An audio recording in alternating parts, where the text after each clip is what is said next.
बात है, गुलाबपुर नाम का एक छोटा सा गांव खुफिया आवाज की दहशत में जी रहा था। एक ऐसी आवाज जो गांव के लोग सालों से सुनते आ रहे थे, जो आती थी एक बड़ी सी बंद गुफा के पीछे से। आ रा रा रा, आ रा रा रा। इस डरावनी गूंज और अजीब घटनाओं की वजह से गांव वालों ने इस गुफा को राक्षसी गुफा का नाम दे दिया था। लेकिन अंधविश्वास से भरे इस गांव में एक इंसान ऐसा भी था जो इन बातों पर बिल्कुल यकीन नहीं करता था। उसका नाम था समीर। और पता है, इस गुफा को कोई यूं ही नहीं खोल सकता, इसे जादू से ही खोला जा सकता है। अगर हमने जबरदस्ती कोशिश की तो गुफा का दानव चिल्ला कर उठेगा, रा रा रा बूम। अरे क्या हुआ, सब डर गए क्या? बिल्लू, ये सब क्या है? क्यों बच्चों को डरा रहे हो? इन गुफा की कहानियों पर ध्यान मत दो, ऐसा कुछ नहीं होता। चलो पढ़ाई पर ध्यान दो। गांव में फैलती अफवाहें और बच्चे पर उसका असर समीर को अच्छा नहीं लग रहा था। उसने ठान लिया, अब मैं इस गुफा के रहस्य का पर्दाफाश करके ही रहूंगा। अगली सुबह समीर गुफा के पास पहुंचा। अरे बाप रे, ये गुफा तो मैंने जितना सोचा था उससे बहुत गुना बड़ा है। लेकिन मैं इसका दरवाजा खोलूंगा कैसे? समीर ने लकड़ी से उस भारी भरकम दरवाजे को धक्का देने की कोशिश की, मगर उसकी ताकत उस पर हावी नहीं हो पाई। लेकिन समीर ने हार नहीं मानी। अगले दिन वो तेज औजारों के साथ लौटा। एक बड़ी सी आरी से वो दरवाजे को नीचे से काटने लगा। तभी रा रा रा रा रा रा रा। ये क्या हो रहा है? होलो उदाई वास्ता बम्बोलो खस्तारी, आ रा रा रा रा रा रा रा। हे भगवान, ये कौन सी भाषा है? ये कैसी आवाज है? कहीं कस्बे की बात हकीकत तो नहीं है? समीर डर के मारे कांपने लगा। इतने गुस्से से भरी आवाज उसने पहले कभी नहीं सुनी थी। उसे कुछ समझ नहीं आ रहा था। वो डर की वजह से वहाँ से भाग गया। जो मैंने सुना वो हकीकत थी? वो लफ्ज, वो राक्षस? नहीं नहीं नहीं, भूत प्रेत राक्षस जैसी कोई चीज नहीं होती। तो फिर ये क्या था? समीर के मन में डर तो था, मगर साथ ही उसकी जिज्ञासा और भी तेज हो गई थी। उसने ठान लिया, अब इस राज से पर्दा उठाना ही पड़ेगा।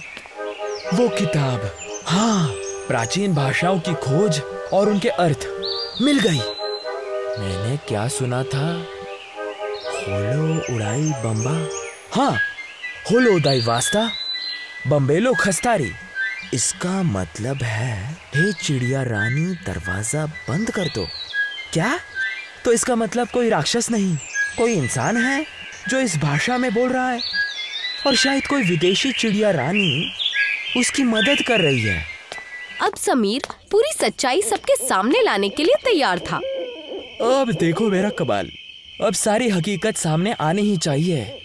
होलो उदाई वास्ता बम्बेलो उस्तरी, होलो उदाई वास्ता बम्बेलो निस्तारी। तभी जमीन कांपने लगी, हवाएं तेज हो गईं। ये क्या हो रहा है? तभी चमकती हुई चिड़ियों का एक जोड़ा गुफा के दोनों ओर आया। वो गोल गोल घूमने लगा, जिससे एक ऊर्जा का स्रोत निकला और गुफा का दरवाजा खुल गया। ये हकीकत में खुल गया, और ये चिड़िया कहाँ गायब हो गई? समीर ने टॉर्च जलाई और अंदर गया।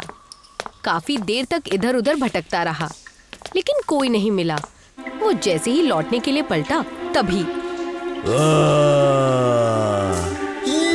ये क्या है? उसके सामने खड़ा था एक 7 फुट लंबा, काले बालों वाला, बिल्कुल अजीब सा भयंकर आदमी, जैसे वो किसी और दुनिया से आया हो। वो आदमी समीर की गर्दन पकड़कर उठा लेता है। तुम कौन हो? छोड़ो मुझे। वाला खमई और मस्तोगे। भाई, मुझे तो बस इतना ही आता है। चिड़िया रानी, दरवाजा बंद कर बस। खमैया और मस्तोगी। शु शु शु शु शु शु। आखिरकार बहुत सारी मिन्नतों के बाद समीर का भोला भाला चेहरा देखकर उस अजीब आदमी ने उसे छोड़ दिया और समीर की जान बच गई। चलो, शुक्र है, तुम्हें मुझ पर थोड़ा एहसान तो आया। अरे, ये क्या, तुम्हारी आंखों में आंसू? उस अजीब आदमी की आंखों में आंसू देखकर समीर हैरान रह गया। उसे अब समझ आ चुका था कि ये कोई मामूली आदमी नहीं था। अब इस पूरे राज को समझने के लिए अगले दिन समीर ने भाषा शास्त्री दोस्त मीरा को गुफा में बुलाया और जो खुलासा हुआ वो बिल्कुल हैरान करने वाला था। मीरा, ये है वो खुफियामयी इंसान। महापुरुष, एहसान करके आप अपनी मुंह की पेटी बजाना शुरू करें। मीरा कुछ देर के लिए हैरान रह गई और फिर उसने एक माइक्रोफोन उसके सामने रखा जो एक ट्रांसलेट मशीन से जुड़ा हुआ था। अब उन तीनों के बीच बातचीत शुरू हुई। समीर की बात सुनकर वो अजीब इंसान अपनी अजीब भाषा में बोलने लगा। मीरा उसे सुनती और ट्रांसलेट मशीन से निकले हुए शब्दों के हिसाब से जवाब देती। कुछ ही वक्त में मीरा के होश उड़ गए। ये कितना अजीब है। क्या हुआ मीरा, सब ठीक है ना? समीर, ये इंसान इस दुनिया का है लेकिन इस युग का नहीं। ये बहुत पुराने युग से है और ये गुफा में अपने खोए हुए लोगों का इंतजार कर रहा है। क्या, सच? इसने अभी जो कहा उसके हिसाब से जब पुराने लोग अपने आखिरी पड़ाव पर था तब आकाश से कई आग के गोले धरती पर गिरने लगे। लोगों में हड़बड़ी मच गई। उसी हड़बड़ी में ये इंसान इस गुफा में अकेले फंस गया और इसका परिवार कहीं और खो गया। तब से लेकर आज तक इसने अपनी जादुई शक्ति से खुद को इसी गुफा में बंद कर लिया। लेकिन मीरा, तुमने इसे इसके खानदान के बारे में? हाँ, मैंने इसे समझा दिया है कि अब वो इस दुनिया में नहीं है। अब ये नए युग और नए लोगों के साथ है। वैसे अच्छा हुआ कि तुमने इसे सबसे छुपा कर रखा, वरना आजकल के लोगों पर यकीन नहीं कर सकते। इसे मदद की जगह शायद किसी म्यूजियम में बंद कर देते। मीरा की बात सुनकर समीर थोड़ा घबरा गया और चुपचाप घर लौट आया। लेकिन अब दिन रात उसके मन में एक ही बात घूमती थी कि एक इंसान होते हुए क्या उसे खुलकर जीने का हक नहीं। और तभी समीर ने एक फैसला लिया।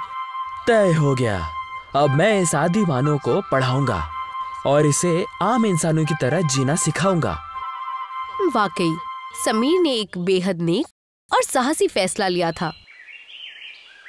दोनों के बीच दोस्ती तो बन ही चुकी थी, तो फिर क्या था। समीर ने मीरा से वो ट्रांसलेटिंग मशीन मंगवा ली और हर रात वो उस आदि मानव को पढ़ाने लगा। तो मेरे दोस्त, अब मैंने तुम्हें एक नया नाम दिया है, आदि पुरुष, जो तुम्हें खूब जजेगा।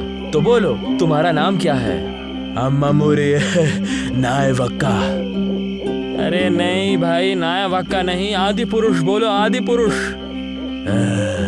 अम्मा पोरे नाय वक्का। अब पढ़ाई शुरू हो चुकी थी। ये आसान नहीं था, इसीलिए मीरा ने भी समीर की मदद की। 5 साल बाद वो आदि मानव, जिसे अब सब आदि पुरुष के नाम से जानते थे, कई भाषा बोलने और समझने लगा। तो आखिरकार तुम्हारी मेहनत रंग लाई। इस जादुई गुफा की जादुई पाठशाला कामयाब हो गई। अब मेरा स्टूडेंट बाहर निकलने के लिए तैयार है। बोलो, तैयार हो या नहीं? हाँ, मैं तैयार हूँ। मेरा नाम है आदि पुरुष। वाह, समीर ने वाकई नामुमकिन को मुमकिन कर दिखाया।